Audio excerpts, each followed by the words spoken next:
Contagious, Why Things Catch On by Jonah Berger. Welcome to my channel. My name is Samuel and I want to make self-growth normal. If you want to make self-growth normal, because I don't want to do it alone, and who doesn't want to make self-growth normal, then make sure to smash that like button for the YouTube algorithm. It helps with ranking and SEO and all this other stuff, and I really appreciate it because so much work goes into making these videos. This book is about like the 6 things that all viral ideas, content, products, all of that has in common. The author starts off by talking about word of mouth and its importance. Like, things will catch on because people talk and talk and talk, and we never shut up. We don't know how to shut up. We are obsessed with our own opinions in each other's. Like, influencers? Yes, the idea has been around forever, but like, if you look now at a needle drop review, per se, it can sway so many people's opinions in particular directions. Like, you know how many people love Death Grips or Danny Brown or dislike Kanye or Drake because of his opinion and his reviews of their music? A lot of people disagree with him, I know, but it's music. Here, this is a better example. There's a makeup artist with like 15 million subscribers named Jeffree Star. His opinion can make or break so many products. Huge brands. So many people, girls and guys, actually base whether or not they get a product on what he thinks of the product.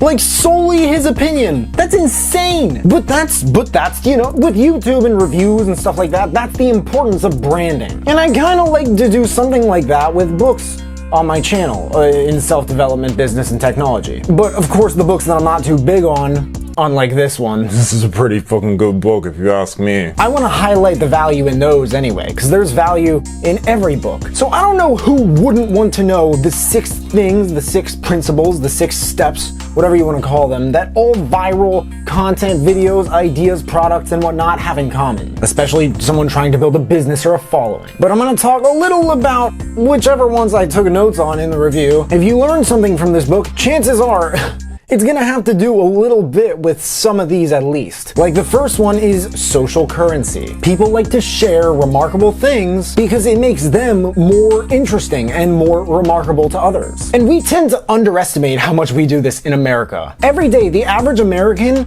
engages in over 16 word-of-mouth episodes, separate conversations, where we say something positive or negative about an organization, product, brand, or service. 16, that's over 3 billion word-of-mouth exchanges daily, on repeat, like all the time. And with the way everything's going, it's probably only gonna go up as time passes. A vast majority of them, I'm pretty sure, I think it was 93, 94%, happen offline. I was surprised to hear only 6 to 7% of them happen online, but we usually spend almost 8 times as much time offline as we do online every day. So yeah, the author talks about triggers, the next one. It kind of brings your brand or its commercial into the conversations or the engagements or activities or anything like that that you experience or are a part of during a consistent basis. He related my least favorite, but the one that definitely stood out the most, per the principles in this book, was the one where he talked about Friday by Rebecca Black, which,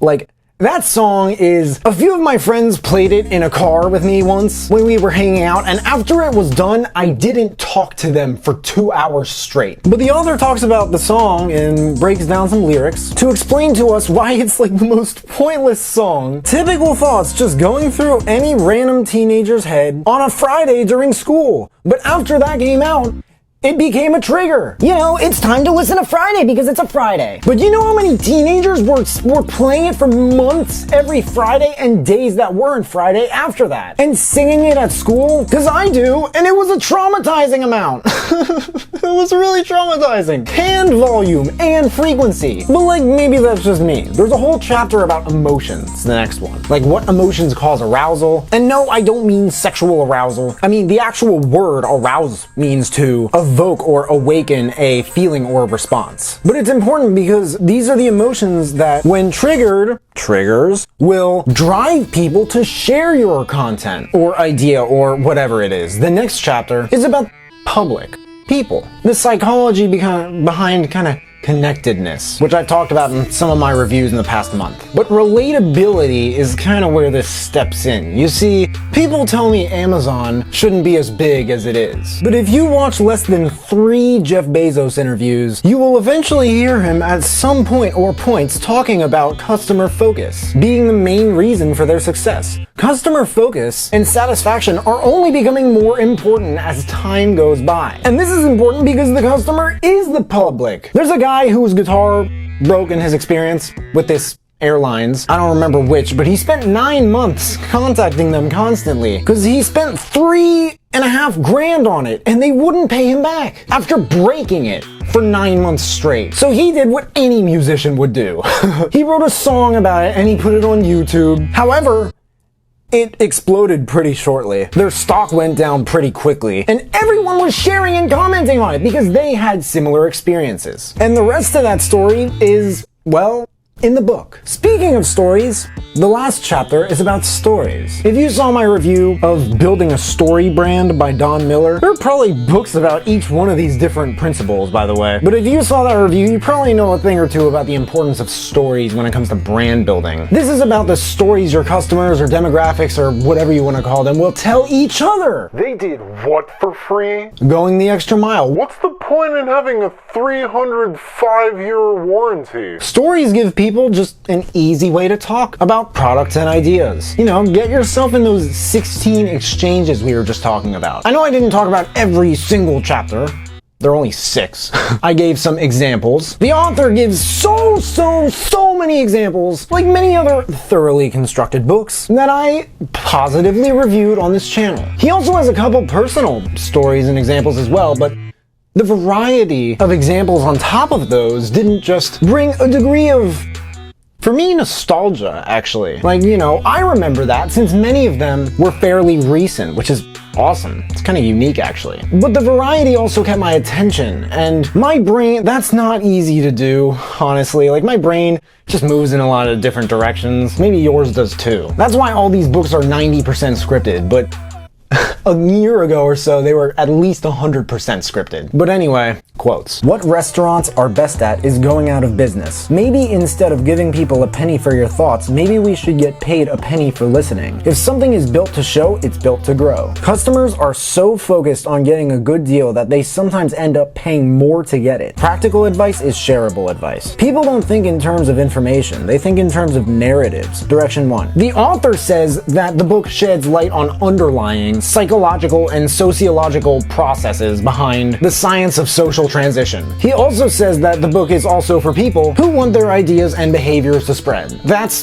the author's direction 1. I'm not sure who else I would recommend this book to. I always seem to agree with the author's direction 1. Direction 2. If you like this book, you will love Hitmakers by Derek Thompson. How many times do I have to stress how next level that book is? That guy talks about so many different types of art forms and the practical psychology behind how and why they become popular. But I think it's different from this book, Contagious, because Contagious focuses more on like what these ideas have in common. But both books are great. Maybe Hitmakers touched me on more of a personal level. But I mean, popularity and virality, you know, they're to some extent, they're the same, are they? I think I'd have to learn or think more about this, but let me know what you guys think in the comments. Are virality and popularity the same thing? And if not, why? Contagious by Jonah Berger. There's a link in the description if you guys want to check it out and read the reviews. That and all the other books that I mentioned in this video as well, if you want to check those out too. If there are any other books that you guys want me to check out and review,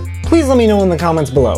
Also, let me know if you checked out this book and you liked it, but hey, make sure to smash that like button, subscribe if you haven't already, because I don't get it. I don't know why people watch this far into my videos and they don't subscribe, but if you have subscribed and you want to turn it up just a notch and turn on that little notification bell to receive a notification every time I drop a new video, that will mean the world to me. Thank you guys so much for watching. I really appreciate it. You can find me everywhere and I will see you then.